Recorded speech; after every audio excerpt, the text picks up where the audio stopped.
तीसरा चैप्टर आपको समझाऊंगी। इसके पहले मैंने आपको दूसरा चैप्टर मेघो बरसती समझा दिया था, जिसका आपको हिंदी में अनुवाद करना था और मैंने कुछ उसमें स्वाध्याय के क्वेश्चन आंसर भी समझाए थे और बताए थे, वो भी आपको लिखने थे। आगे मैं तीसरा चैप्टर कोअरूप, चैप्टर का नाम है कोअरूप, कौन निरोगी है। चैप्टर का नाम क्या है? कोअरूप, जिसका हिंदी में अनुवाद होता है कौन निरोगी है। तो इस पाठ में विद्यार्थी मित्रों ये दिया गया है, यह छोटी सी कहानी है, शारीरिक स्वास्थ्य का महत्व दर्शाती है। क्या दर्शाती है? शारीरिक स्वास्थ्य का महत्व दर्शाती है। वह हमारी जीवन प्रणाली और भोजन की खराब आदतों के विषय में हमें सावधान करती है। क्या करती है? सावधान करती है कि हमको अच्छा भोजन करना चाहिए, कोई खराब आदतें या खराब भोजन नहीं करना चाहिए, इसके विषय में हमें सावधान करती है। शरीर शुद्ध, मन शुद्ध और आत्मा शुद्ध को शक्य बनाती है। तो विद्यार्थियों, आपको इस पाठ में शरीर शुद्ध, मन शुद्ध और आत्मा को शुद्ध करने वाली, शक्ति बनाने वाली कहानी दर्शाई जाएगी। इसको आप ध्यान से सुनो। जैसा कि शुरुआत में दिया हुआ है, एक पक्षी अस्ति, एक पक्षी है, यानी एक चिड़िया है। एक मीन्स एक, पक्षी मीन्स चिड़िया या पक्षी तो जानती ही हो। अस्ति मीन्स है एक पक्षी है। स आकाशे अत्र तत्र गच्छति, स मीन्स वह, आकाशे मीन्स आकाश में, अत्र तत्र मीन्स यहाँ वहाँ, गच्छति मीन्स आता है या जाता है। वह आकाश में यहाँ वहाँ जाता है। सह पुनः पुनः वदति, सह मीन्स वह, पुनः पुनः मीन्स बार बार, वदति मीन्स बोलता है। कोअरूप यानी कौन निरोगी है, वह बार बार बोलता है कौन निरोगी है। कौन निरोग भवति, कौन निरोग है, कौन रोग रहित है, कौन मतलब स्वस्थ है, किसी को किसी भी प्रकार की कोई बीमारी नहीं है। एक पक्षी है, आकाश में यहाँ वहाँ जाता है और वह बार बार बोलता है या पूछता है कि कौन निरोगी है और कौन रोग रहित है। समझ में आया? कौन रोग रहित है। आगे है, पक्षी द्वारम द्वारम अटति, पक्षी द्वारम द्वारम अटति, पक्षी क्या करता है? पक्षी द्वारम द्वारम मीन्स दरवाजे दरवाजे, अटति यानी भटकता है या जाता है। पक्षी द्वारम द्वारम अटति, पक्षी दरवाजे दरवाजे जाता है। एकम एव प्रश्नम पृच्छति, और एक ही प्रश्न पूछता है। एकम मीन्स एक, एव मीन्स पूछता है।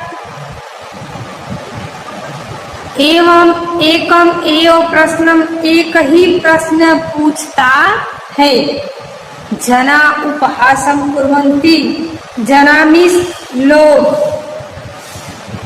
उपहासम मीन्स मजाक उड़ाते हैं या उपहास करते हैं, लोग उसका उपहास करते हैं।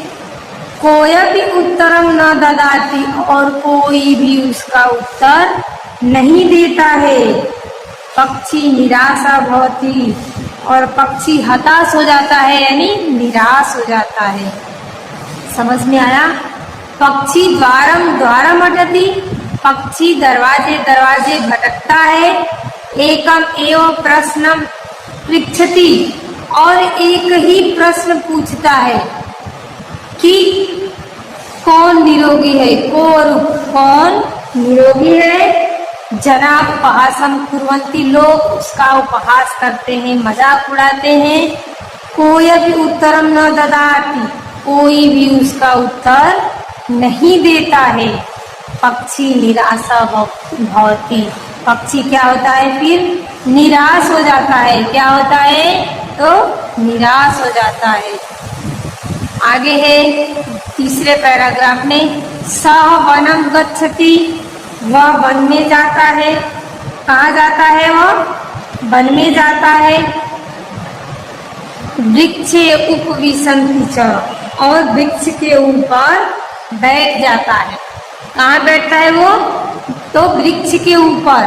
वृक्षस्य अधः वैदर्शी बाघभट अस्ति, उस वृक्ष या पेड़ के नीचे वैद्य ऋषि बाघभट है। कौन है?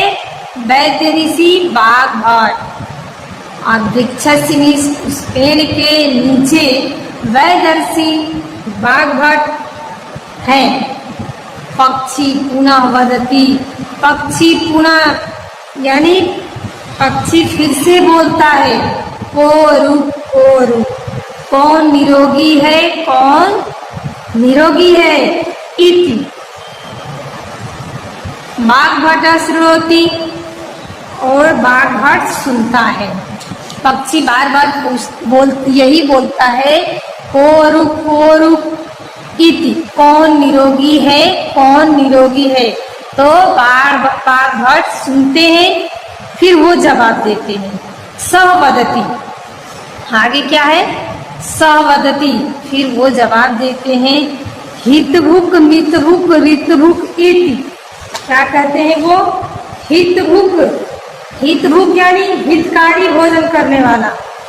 हितभुक मीन्स होता है हितकारी भोजन करने वाला। मितभुक प्रमाण के अनुसार भोजन करने वाला। ऋतभुक यानी ऋतु के अनुसार भोजन करने वाला। सः वदति, बाघभट सुनते हैं और वह बोलते हैं कि जो हितकारी भोजन करने वाला है, जो प्रमाण के अनुसार भोजन करने वाला है, और जो ऋतु के अनुसार भोजन करने वाला है। इसका अर्थ है, अर्थ अस्ति यह हितकारी भोजनम करोति, यह मितम भोजनम करोति।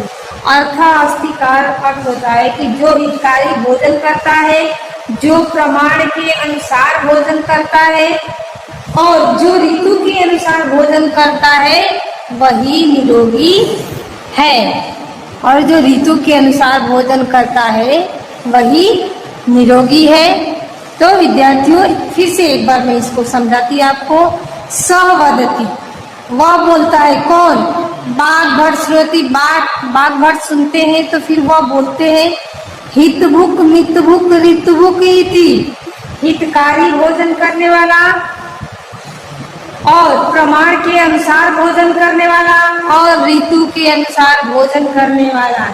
इसका अर्थ यह है कि जो हितकारी भोजन करता है, जो प्रमाण के अनुसार भोजन करता है, और जो ऋतु के अनुसार भोजन करता है, वही निरोगी है। आगे देखिए, आगे है, यह ऋतु अनुसार भोजनम करोति, यह ऋतु अनुसार भोजनम करोति, स एव निरोगो भवति इति। जो ऋतु के अनुसार भोजन करता है, वही निरोग रहता है। और संतुष्ट पक्षी ऋषि समीपम आगच्छति, संतुष्ट हो जाता है, फिर पक्षी संतुष्ट होता है और ऋषि के समीप जाता है। स ऋषि नमति, वह ऋषि को नमस्कार करता है। अनंतरम स्वस्थान गच्छति, और बाद में वह अपने स्थान पर में बैठ जाता है। क्या करता है? अपने स्थान पर चला जाता है या बैठ जाता है। एक बार और सुनो, यह ऋतु अनुसारम भोजन करतु, यह यानी जो ऋतु के अनुसार भोजन करता है, वह निरोगी होता है। और संतुष्ट पक्षी ऋषि समीपम आगच्छति, संतुष्ट हो जाता है, फिर पक्षी उनका उत्तर या जवाब सुनकर संतुष्ट होता है और वह ऋषि के समीप जाता है। कहाँ जाता है? तो ऋषि के समीप जाता है। स ऋषि नमति, वह ऋषि को बाघभट्ट ऋषि को नमस्कार करता है। अनंतरम स्वस्थानम गच्छति, और वह स्वयं अपने स्थान पर चला जाता है। तो विद्यार्थियों, शायद आपको ये समझ में आ गया होगा। इसके बाद आप टिप्पणी लिखोगे अपनी नोट में। अटति, अटति मीन्स फिरता है। उपहासम, उपहासम मैंने बोला ना, मजाक किया या उपहास करना। वैदर्शी यानी वैद्य ऋषि। हितभुक, हितकारी भोजन करने वाला। मितभुक, योग्य मात्रा में भोजन करने वाला, यानी प्रमाण के अनुसार अपने हिसाब से जितनी आपकी इच्छा हो उतना भोजन करने वाले को ही मितभुक कहते हैं। ऋतुभुक यानी ऋतु के अनुसार भोजन करने वाला। स्वस्थान वाली, अपने स्थान पर। स्वस्थान मीन्स अपने स्थान पे। अब देखिए स्वाध्याय क्या है, तो स्वाध्याय है। स्वाध्याय में आपको दिया है, पहला है निम्नलिखित शब्दों का उच्चारण उच्च स्वर में उच्चारण कीजिए। वैदर्शी, शृणोति, हितभुक, ऋतुभुक, अनंतरम, स्वस्थानम, कोर। दूसरा है पाठ के विषय वस्तु के आधार पर प्रश्नों के उत्तर लिखिए।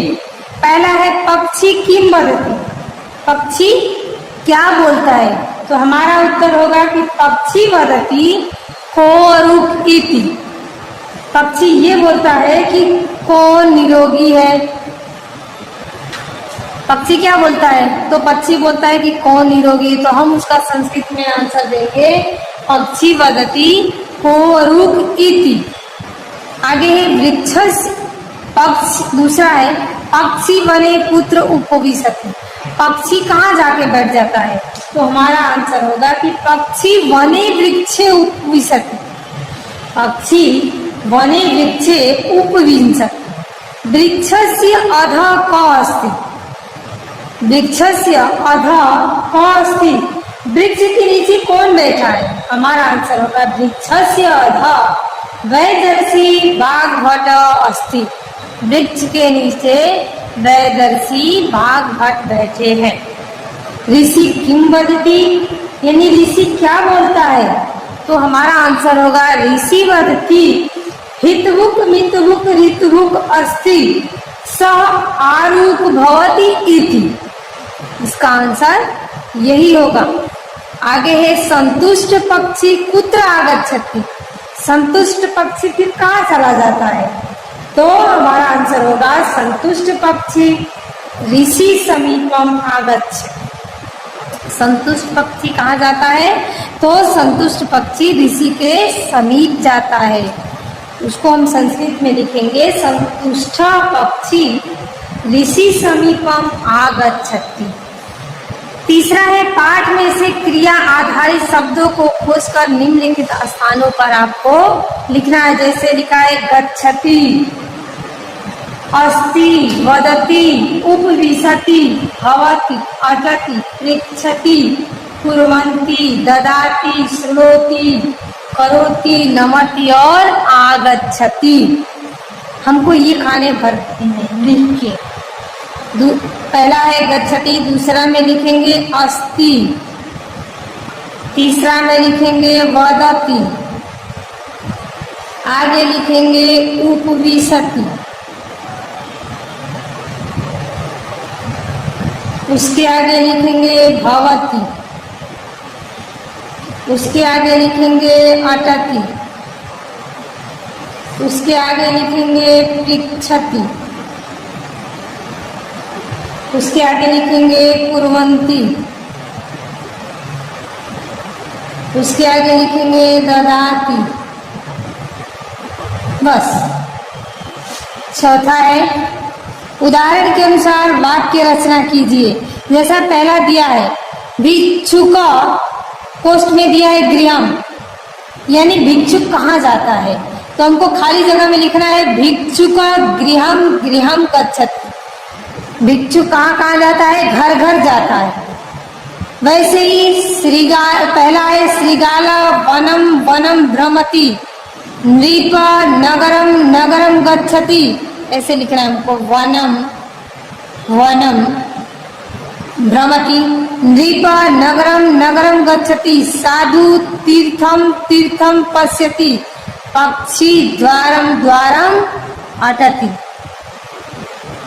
ठीक वैसे ये उदाहरण के अनुसार वाक्य रचना करना है आपको।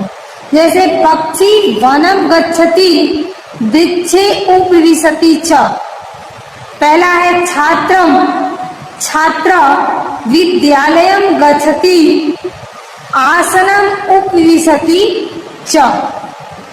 अधिकारी कार्यालयम गच्छति आसंद उपविशति च। भक्त मंदिरम गच्छति पूजा स्थानम उपविशति च। सिंह वनम गच्छति वृक्षतलम उपविशति च। तो विद्यार्थी मित्रों, आपको ये तीसरा चैप्टर इस वीडियो में समझ के अपनी नोटबुक में पूरा लिख लेना है।